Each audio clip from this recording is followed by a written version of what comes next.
I don't think we've actually thought about repercussions with this, with the whole outcome of multiculturalism. No, like, take it food-wise. You can't have, I don't know, an apple with fish. The whole thing about tastes and flavors don't quite mix. Yeah, you would generally see, like I suppose in orchards and any kind of farming practice, you would generally see all the apple trees are together. Yes. All the orange trees are together.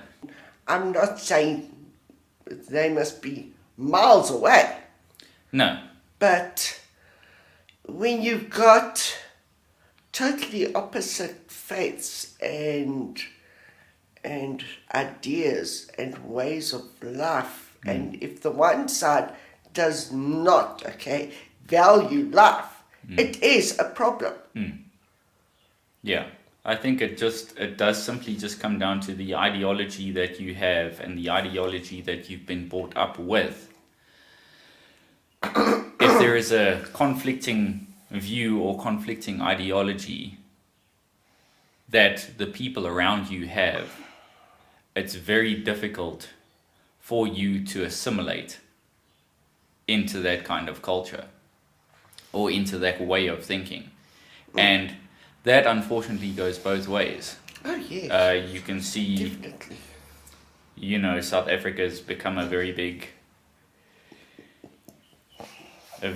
news deal this week with Trump. And that boils down to exactly what we're talking about, with it is conflicting views of ideology. Yeah. And it's something that I think the liberal secular humanist way of thinking just cannot understand it.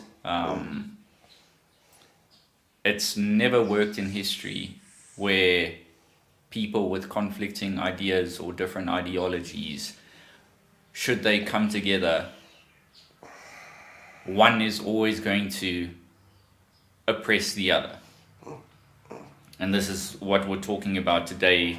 We're going to be reacting and discussing a video about jizya. Yeah. And really, it doesn't matter how hard you try to understand. Example. I've had, African people living with us. Out of all of them, I've had at least 8, 9. Out of all of them, there was one that was okay.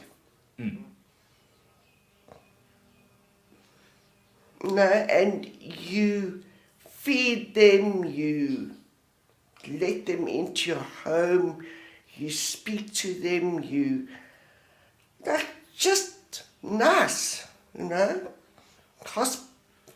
hospitable. Yeah. And it's like,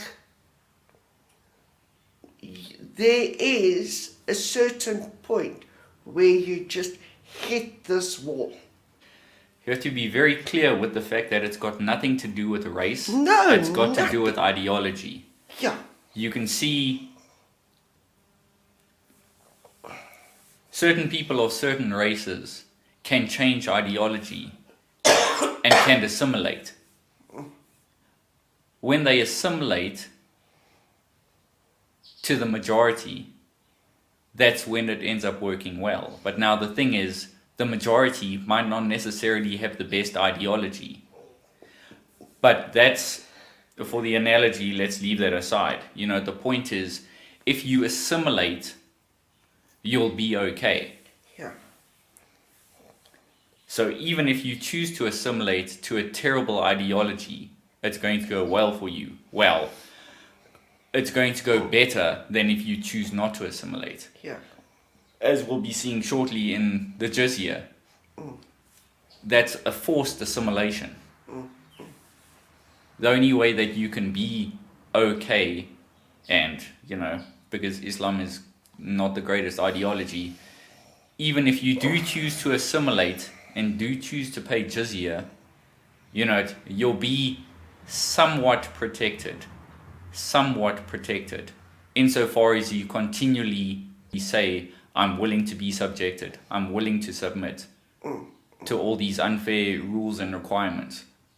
You'll be somewhat okay. But then, what happens if you lose your job? I mean, then you are going to get killed. Yeah. What will the Muslim army do when it has conquered your infidel land? If you don't want to convert to Islam, the Muslims will take your money in exchange for your life. This extortion is called jizya. Most of Westerners have no clue what jizya is and thinking that jizya is an example of tolerance in Islam. The most obvious examples of the implementation of jizya in the modern world is what the Islamic State has done to non-believers, in this case Christians, in terms of jizya. In the event where the Islamic State slaughters some 30 Christian Ethiopians in Libya on April 2015, the spokesman repeatedly pointed out that payment of jizya is the only way for Christians around the world to safeguard their lives. But whoever refuses to pay jizya will see nothing from us but the edge of a spear. The men will be killed, and the children will be enslaved, and their wealth will be taken as booty. This is the judgment of Allah and His Messenger. When the Islamic State invaded ancient Christian regions around the Nineveh Plain, June 2015, it again declared, We offer them, the Assyrian Christians, 3 choices: Islam, the Dhimma contract, involving payment of jizya. If they refuse this, they will have nothing but the sword. The Islamic State is not alone in calling for jizya from Christian infidels. In 2002, Saudi Sheikh Mohammed bin Abdul Rahman, discussing the Muslim prophet's prediction that Islam will eventually conquer Rome, said, We will control the land of the Vatican. We will control Rome and introduce Islam in it. Yes, the Christians will yet pay us the jizya in humiliation, or they will convert to Islam. A prominent imam, Sheikh Isam Amira. In Islam, you can see it's a forced subjugation. Yeah. These are the rules, these are the requirements in order for you to be quote unquote safe. You've got to continually pay. You've got to continually do whatever we want you to do, regardless of if it's good for you or bad for you. Yeah. Once again, this is the conflict of the ideology, because if you had to look at it through the lens of the way Christianity spread, you'll see there's a stark difference in Christianity was weirdly all about tolerance. It was all about peace. It was peacefully expanding, as opposed to Islam, which is forcefully expanding. Yeah. There was no rules and no requirements under the New Testament that early Christians, and even Christians up until today, there's no rules and regulations should Christianity be the dominant religion. There's no rules and regulations that you have to abide by in order for you to feel safe in that country. And it's this whole thing of fear. And what really amazes me, if you happen to be a Westerner that becomes Muslim, they will not accept you. To them, you are a nothing. Gave a sermon in the Al-Aqsa Mosque in Jerusalem in which he lamented that too many Muslims think that jihad is only for defense against aggressors, when in fact Muslims are also obligated to wage offensive jihad against non-Muslims. When you face your pagan enemy, call them either to Islam, jizya, or seek Allah's help and fight them. Even if they do not fight or initiate hostilities, fight them. Fight them. When? When they fight you. No, when they refuse to convert to Islam or refuse to pay jizya. Whether they like it or not, we will subjugate them to Allah's authority. The doctrine and history of jizya. So what exactly is jizya? The word jizya appears in Quran Surah At-Tawbah, verse 29, in an injunction that should be familiar by now. Fight those among the people of the book, which are Christians and Jews, who do not believe in Allah nor the last day, nor forbid what Allah and His Messenger have forbidden, nor embrace the religion of truth until they pay the jizya with willing submission and feel themselves subdued. In Hadith Sahih Muslim 1731a, the Messenger of Allah Muhammad regularly calls on Muslims to demand jizya of non-Muslims. If they refuse to accept Islam, demand from them the jizya. If they agree to pay, accept it from them and hold off your hands. If they refuse to pay jizya, seek Allah's help and fight them. The second righteous caliph, Omar al-Khattab, reportedly said, "Any conquered infidel who refuses to convert to Islam must pay the jizya out of humiliation and lowliness. If they refuse this, it is the sword without leniency." This theme of non-Muslim degradation appears regularly in the commentaries of Islam's authorities. According to the Medieval Islamic Civilization Encyclopedia, Muslim jurists came to view certain repressive and humiliating aspects of dhimma as de rigueur.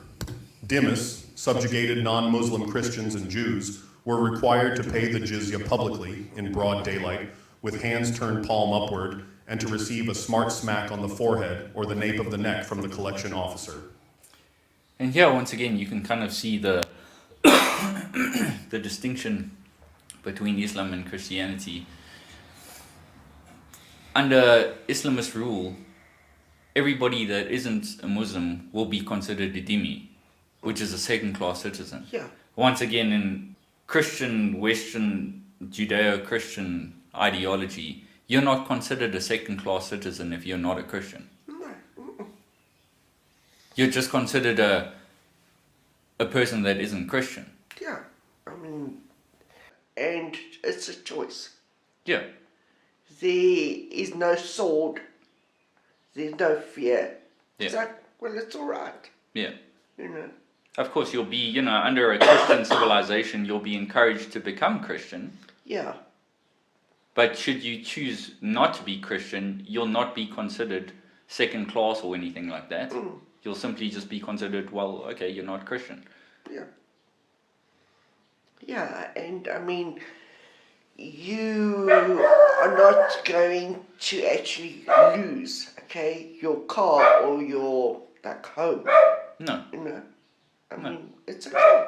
Yeah.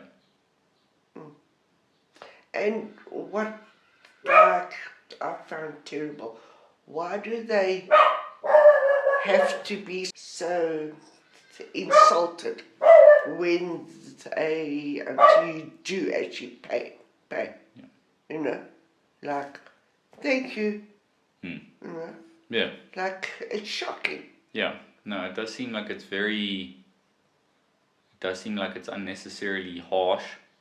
But once again, it is because it is required according to the Quran. The Quran mandates that kind of thing. So if anything, they're simply just following their book. Yeah. So that's where the problem comes in. It's the ideology is the issue. And Yeah. that's where the difference with Christianity is. Our ideology and our worldview doesn't dictate those kind of terms for other people. There is no moving on.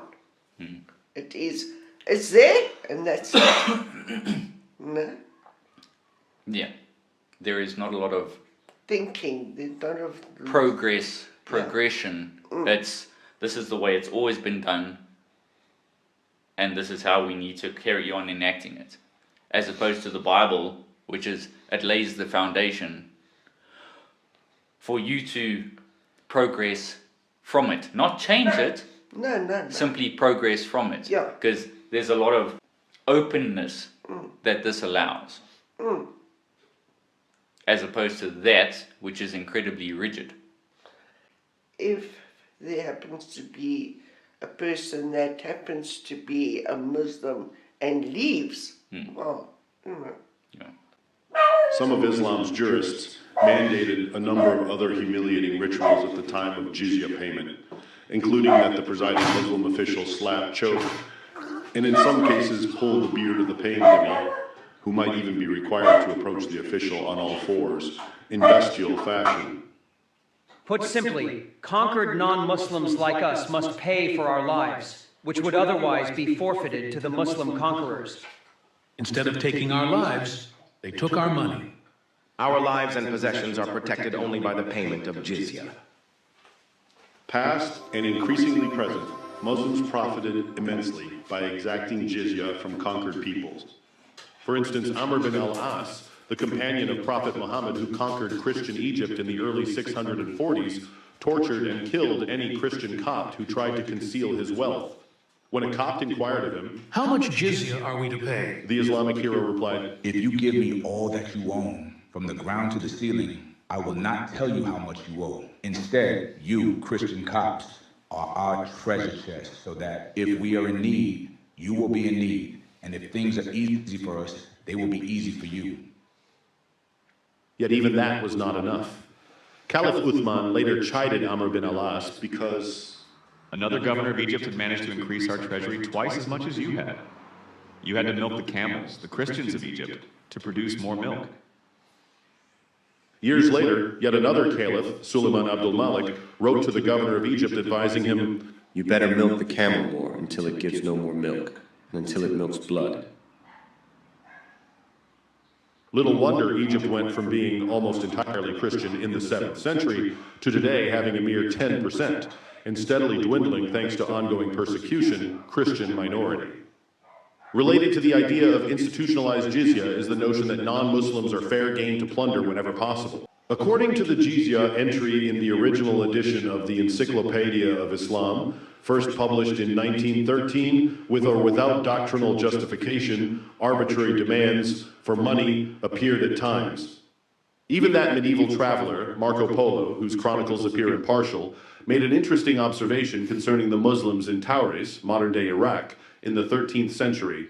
According to their doctrine, Islam, whatever is stolen or plundered from others of a different faith is properly taken, and the theft is no crime.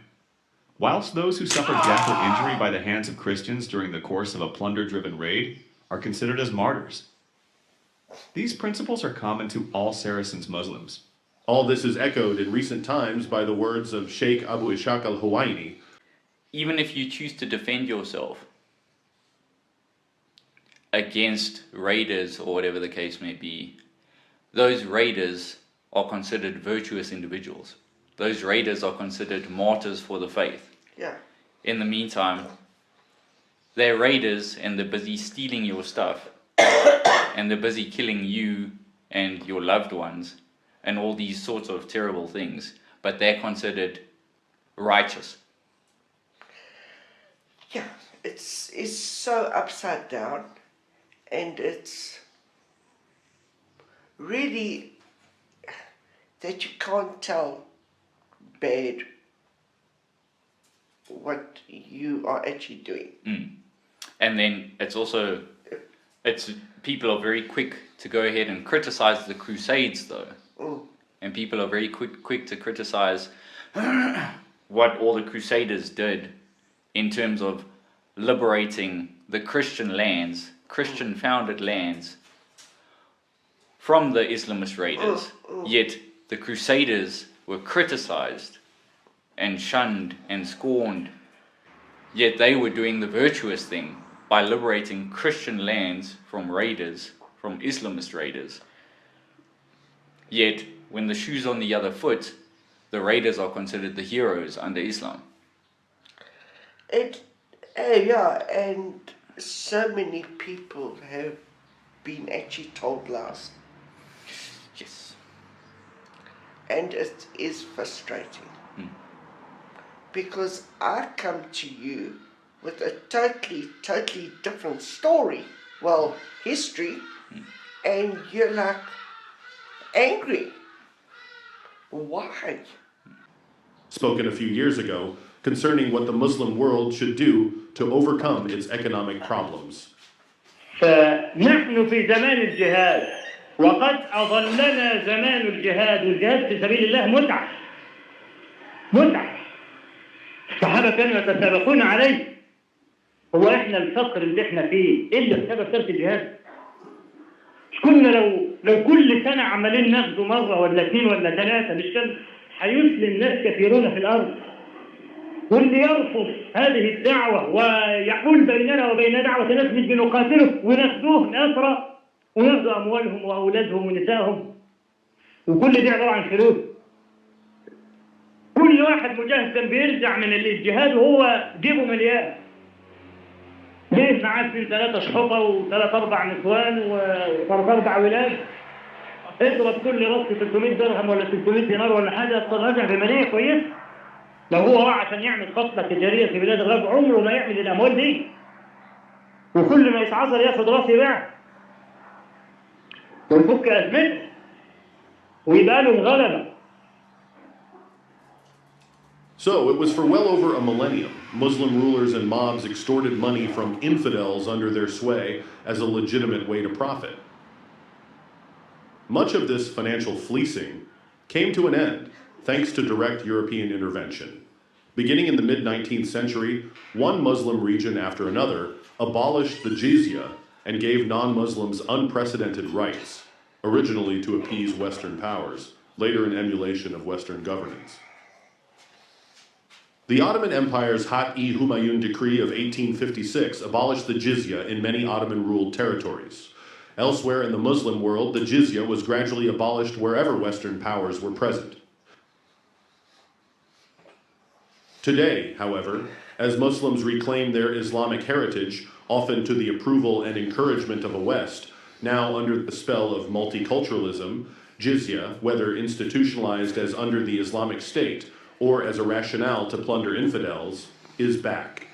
Even in the West, in 2013, a UK Muslim preacher who was receiving more than £25,000 annually in welfare benefits referred to British taxpayers as slaves and explained, "We take the jizya, which is our haq anyway. The normal situation, by the way, is to take money from the kafir, isn't it? So this is the normal situation. They give us the money, you work, give us the money, Allahu Akbar. We take the money." And here it is. This is the problem of people being uninformed by history. Yeah. Uninformed because of actually what history is. It is simply this. It's the liberal secular humanist mindset of wanting multiculturalism so bad without evaluating cultures. Yeah, and just also thinking everybody is the same. Yes. We are not all the same. And it's naive to think that it's a good thing that we're not all the same, but somehow we can all make it work together. That's a child's dream that will never happen. Utopia. Yeah. You know?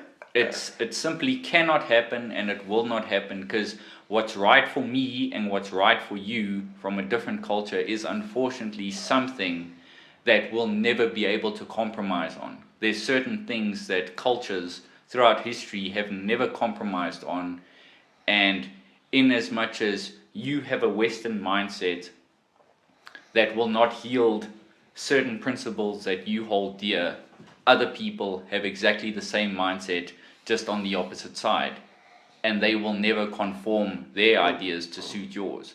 This is why assimilation is possible, but it's only truly possible if you're willing to completely assimilate.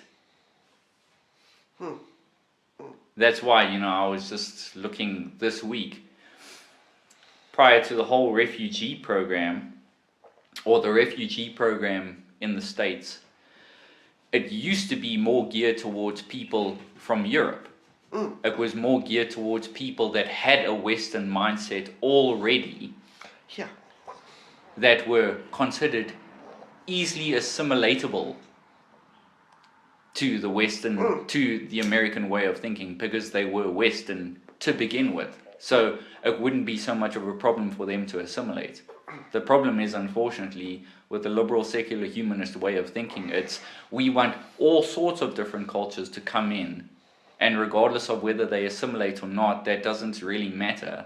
The difference is we want different forms of expression, different forms of culture, because that's going to, in our eyes, make the culture seem richer and seem more accepting and tolerant. The problem is your Western way of thinking might be that way, and it does seem to be very progressive.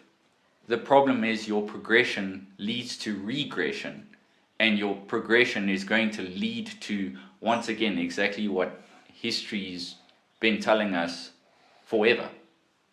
Yeah. One group is going to subjugate the other.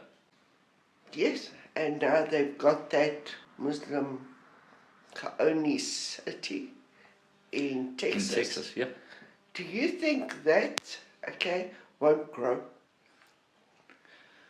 Well, they completed stage 1, right?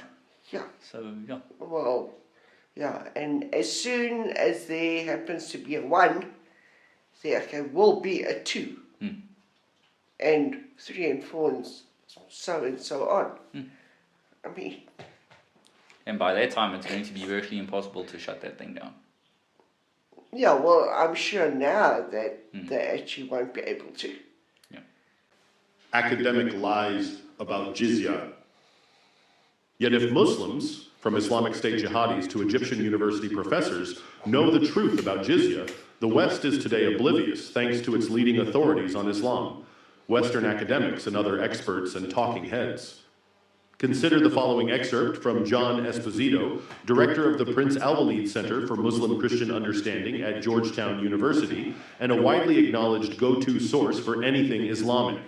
In many ways, local populations, the Christians, Jews, and others, found Muslim rule more flexible and tolerant than that of Byzantium and Persia. Religious communities were free to practice their faith, to worship and be governed by their religious leaders and laws in such areas as marriage, divorce, and inheritance. In exchange, they were required to pay tribute, a poll tax, or jizya that entitled them to Muslim protection from outside aggression and exempted them from military service. Thus, they were called the protected ones, or dhimmi. In effect, this often meant lower taxes, greater local autonomy.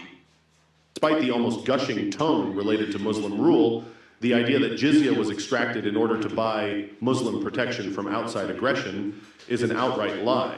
Equally false is Esposito's assertion that jizya was paid to exempt them, non-Muslims, from military service, as if conquering Muslims would even want or allow their conquered infidel subjects to fight alongside them in the name of jihad without first converting to Islam. In reality, and as demonstrated above via the words of a variety of authoritative Muslims, past and present, jizya was and is indeed protection money, though protection not from outsiders, as Esposito and others claim, but from surrounding Muslims themselves. Whether it is the first caliphate from over a millennium ago, or whether it is the newest caliphate, the Islamic State, Muslim overlords continue to deem the lives of their infidel subjects forfeit unless they purchase it. Ransom it with money. Put differently, the subjugated infidel is a beast to be milked until it gives no more milk till it milks blood, to quote the memorable words of an early caliph. There is nothing humane, reasonable, or admirable about demands for jizya from conquered non-Muslim minorities, as the academics claim. Jizya is simply extortion money. Its purpose has always been to provide non-Muslims with protection from Muslims. Pay up, or else convert to Islam, or else die. Shut up! You just shut up and pay up, okay? In short, jizya is yet another ugly fact of Islam. Add to offensive jihad, imperialism, misogyny, slavery, etc. One that, distort as they may, the academics cannot whitewash away, even as the world stands idly by watching its resumption in the 21st century. here, once again, you can really see how multiculturalism just cannot work. No matter which way you cut it, no matter which way you look at it, if you look at history, if you look at what's happening in the world now, multiculturalism, the West's idea of, should I say, the liberal, secular humanist thought of a whole bunch of cultures coming together for the sake of creating some kind of utopian society where everybody is all equal and everybody's living their best life. It cannot work because not everybody that you incorporate into that kind of society is going to see things the same way.